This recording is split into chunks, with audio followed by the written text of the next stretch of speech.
আসসালামু আলাইকুম দর্শক, কেমন আছেন? আমিন খানের ফেরা এবং আমিন খানকে শাকিব খানের সঙ্গে শাকিব খানের সিনেমায় এন্টি হিরো হিসেবে দেখার স্বাদ, আলভির জামিন এবং শাকিব খানের দুটি বক্তব্য সোশ্যাল মিডিয়ায় খুব ঘোরাফেরা করছে। এই কয়েকটা বিষয় নিয়ে আজকে কথা বলবো আজকের এই কন্টেন্টে। যারা আমার কন্টেন্ট নিয়মিত দেখেন কিন্তু এখনো পর্যন্ত সাবস্ক্রাইব বা ফলো করেন নাই, করে দেবেন। প্রথমে আলভির প্রসঙ্গটা আসি। আলভি যখন ঘটনাটা ঘটে, ইকরা যখন সুইসাইড করে, আলভি তখন দেশে ছিল না, নেপালে ছিল। এখন যদি তার স্ত্রী সে নেপালে থাকা অবস্থায় দেশে কারো স্ত্রী যদি সুইসাইড করে, তার দায় স্বামীর উপরে খুব সহজে যায় না, কারণ সে দেশেই ছিল না। এখন সে অনলাইনে, ফোনে, মেসেজে, হোয়াটসঅ্যাপে, মেসেঞ্জারে কোনোভাবে ইকরাকে ট্রিগার করছে কিনা সেটা আদালতে প্রমাণের বিষয়। আপনি চিল্লাইলে কাজ হবে না।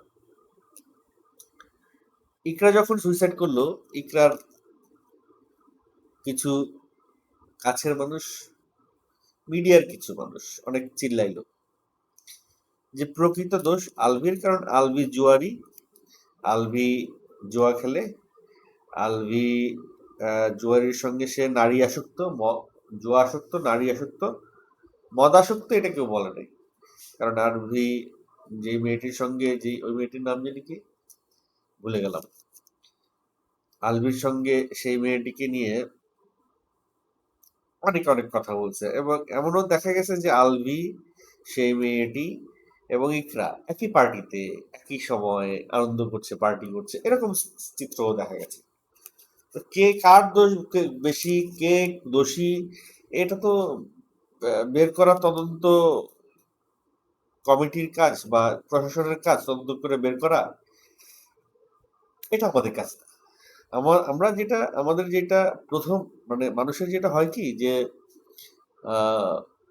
ফার্স্ট ইমপ্রেশনে মানুষ একটা জাজমেন্টে চলে যায়, এক পক্ষের একটা কথা শুনে শুনে একটা জাজমেন্টে যায়, আবার যখন আরেক পক্ষের কথা শুনে তখন আর একটা জাজমেন্টে যায়।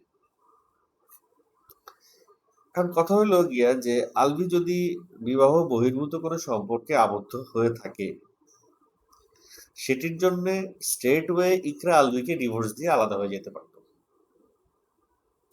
তার সুইসাইড করার কি দরকার? আর আলভি যদি ইকরাকে সুইসাইড করতে না দেয়, তাকে যদি চাপ প্রয়োগ করে তাকেও রাখতে চায় এবং ওই মেয়েটিকেও রাখতে চায়, সেটি ইকরার জন্য একটি মানসিক চাপ। যখন ইকরার পক্ষ থেকে শুনলাম যে আলভি এই এই করছে, তখন আলভির প্রতি একটা জাজমেন্ট হইল। আবার যখন আলভির পক্ষ থেকে শুনলাম ইকরা এই এই করছে, বা আলভির আশেপাশের মানুষদের, কাছের মানুষদের কাছে শুনলাম, তখন আবার আলভির প্রতি একটা মায়া জন্মাইছে যে ছেলেটা আসলে দোষটা কোথায়। তো যাই হোক, এই বিষয়গুলো তো আর আমরা ঘরে বসে মানুষের কথা শুনে এটার সলিউশনে যেতে পারবো না। আদালত এই বিষয়ে তদন্ত করেছে, তদন্ত করে তারা পেয়েছে আলভির আসলে এইখানে খুব বেশি কিছু করার, মানে দোষের কিছু নাই।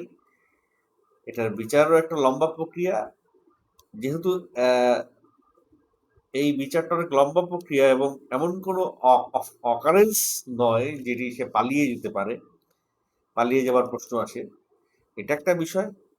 আর একটা বিষয় হলো গিয়ে যে আলভির একমাত্র সন্তান, এখন, আগে তো মা হারিয়েছে ইকরার সুইসাইডের কারণে, এখন পিতাও হারা। সে যদি জেলে থাকে তাহলে সন্তানটা পিতা হারা হয়ে যাবে। তো সেই জায়গা থেকে কোর্ট মনে করেছে, আদালত মনে করেছে, বিচারক মনে করেছে আলভির জামিনযোগ্য, এই জন্য আলভিকে জামিন দিয়ে দেওয়া হয়েছে। আলভি এখন জামিন পেয়েছে, সে যে কোনো সময় জেল থেকে মুক্ত হবে এবং আবার সে মুক্ত বাতাস গ্রহণ করবে। কথা হচ্ছে যে আলভি এখন জেল থেকে ফিরে এসে তার সেই কাজের প্রাঙ্গণ সে কি ফেরত পাবে? তাকে যে মিডিয়া ট্রায়াল দিয়ে দোষী সাব্যস্ত করা হলো এবং আদালত তাকে আস্তে আস্তে জামিন তারপরে বেকসুর খালাসের দিকে নিয়ে যাচ্ছে। ধরেন একটা সময় আলভি বেকসুর খালাসি হয়ে গেল, তাহলে কি আলভির একে তো ছেলেটা তার মায়ের ঘটনাটা সারা জীবন বয়ে নিয়ে চলবে, 2 নাম্বার হলো বাবাও যে জেলে গেছে এই বিষয়টাও সে সারা জীবন বয়ে নিয়ে চলবে। হয়তো ছেলেটা ছোট, এখন অনেক কিছু বুঝছে না, কিন্তু একটু একটু যখন বয়স বাড়বে একটু একটু করে তার বুঝ তৈরি হবে, একটু একটু করে সে বুঝতে চেষ্টা করবে। So, আলভির জন্য এখন সবচেয়ে বড় চ্যালেঞ্জ হচ্ছে স্বাভাবিক জীবনে ফিরে আসা।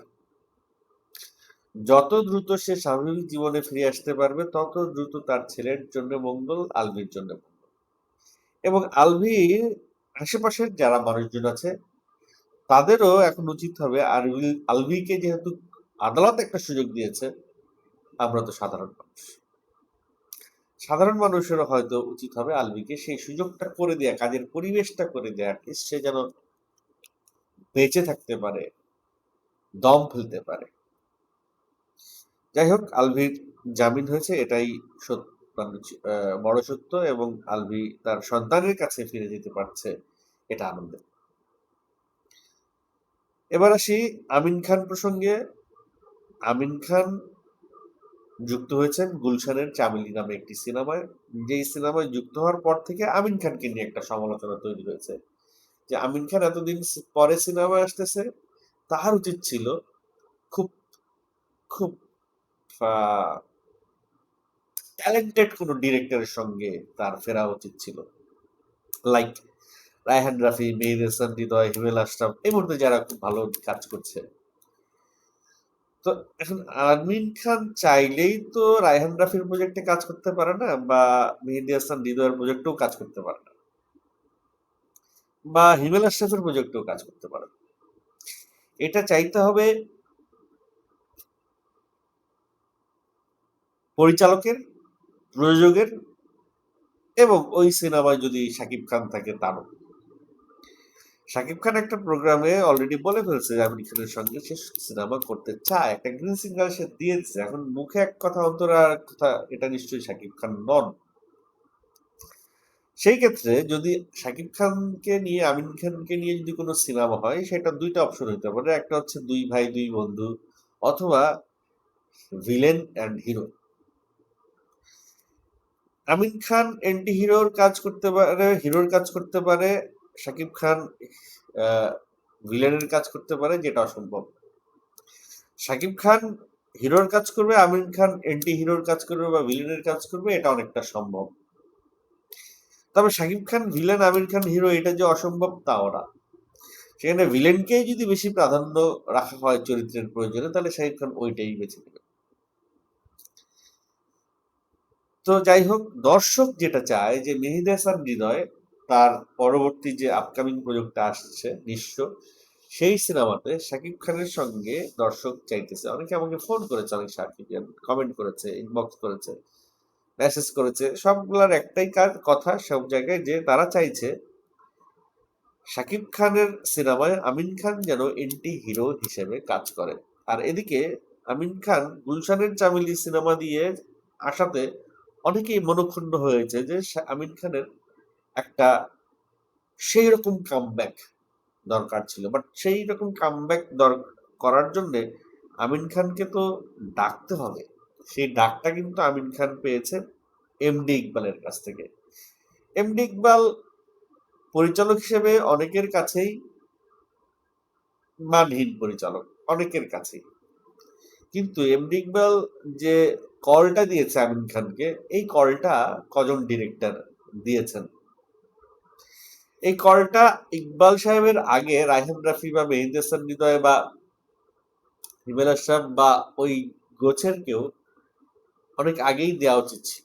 এবং আমিন খান চামেলি সিনেমাতে সে যেই ক্যারেক্টারটা করছেন, সেই একই ক্যারেক্টার তুমি যদি এই সিনেমায় করতে পারেন, সেই সিনেমায় করতে তার কোনো অসুবিধে নেই। সেই জায়গা থেকে আমিন খানকে শাকিব খানের সিনেমায় দেখার স্বপ্ন দর্শকদের তখনই পূর্ণ হবে যখন ডিরেক্টর, প্রডিউসার এবং শাকিব খান চাইবে যে আমিন খানই lead anti character, lead villain ক্যারেক্টারটা করুক।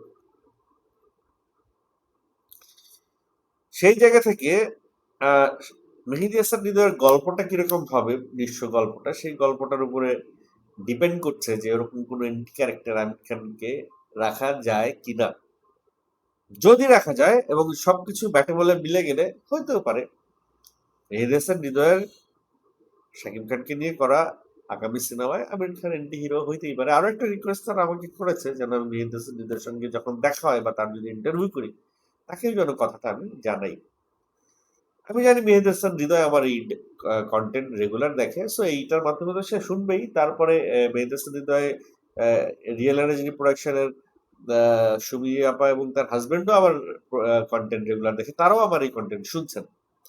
তারপরেও মেহেদী হাসান হৃদয় বা রিয়েল এনার্জি প্রোডাকশনের কর্ণধারদের যদি আমি ইন্টারভিউ করি তাদেরকেও আমি একই কোশ্চেন তুলবো যে তারা কি শাকিব খানকে এন্টি সিনেমায় আমিন খানকে এন্টি হিরো, নেগেটিভ হিরো বা ভিলেন হিসেবে কাস্ট করতে পারেন কিনা, এবং তাদের ভিতরে যে একটা কমব্যাট তৈরি করা যায় কিনা, অ্যাকশন অবতার, হিরো আর ভিলেনের মধ্যে অ্যাকশন হবে এটাই স্বাভাবিক, এবং সেই অ্যাকশনটা একটা দুর্দান্ত অ্যাকশন ক্রিয়েট করা যায় কিনা। ফাইনালি যে দুইটা প্রসঙ্গ নিয়ে কথা বলতে চাই, শাকিব খানের দুইটা বিবৃতি সোশ্যাল মিডিয়া এখন ঘুরপাক খাচ্ছে। একটা হচ্ছে যে শাকিব খান বলেছেন বছরে এখন থেকে তিনি 4টা সিনেমা করার চেষ্টা করবেন, 2টা ঈদে, 2টা ঈদ ছাড়া। কারণ ঈদ ছাড়া সিনেমা না করার কারণে সিনেমা হলগুলো বন্ধ হতে চলেছে। যে কয়টা আছে সেই কয়টাকে বাঁচাবার একটা শেষ প্রচেষ্টা শাকিব খান করতে চান। তিনি সারা বছরে 4টা সিনেমা করতে চান। এতে করে কিন্তু অনেক ডিরেক্টরের কপাল খুলে গেল। বাংলাদেশের অনেক ডিরেক্টর, মেহেদী হাসান হৃদয় একটা পাইলে হিমেল আশরাফ একটা পাবে, রাফি একটা পাবে এবং আরেকজন ডিরেক্টর একটা পাবে, রুশো একটা পাইলো, আবার ওই যে ওইদিকে সোলজারের ডিরেক্টর একটা পাইলো, আবার আদনান রাজীব আসতেছে সে একটা পাইলো। এইভাবে ঘুরে ফিরে 2 বছরে 8টা সিনেমা, 8টা ডিরেক্টর ইজ এনাফ সিনেমা হলের জন্য। 4 মাস করে যদি একটা সিনেমা চলে, this is more than enough. 4 মাস না, 3 মাস করে যদি একটা সিনেমা চলে, this is more than enough for a cinema hall to survive. Shakib খানের এই বিষয়টাকে সবাই স্বাগত জানাচ্ছে এবং সবাই এটাকে সাধুবাদ জানাচ্ছে। অপরদিকে শাকিব খান রাজনীতি নিয়ে একটা কথা বলেছেন যে আমি কোনো দলের নই, আমি একজন শিল্পী, এটাই আমার পরিচয়। একজন শিল্পীর পরিচয় হওয়া উচিত তিনি শিল্পী, সে কোনো রাজনৈতিক দলের মুখ্য বা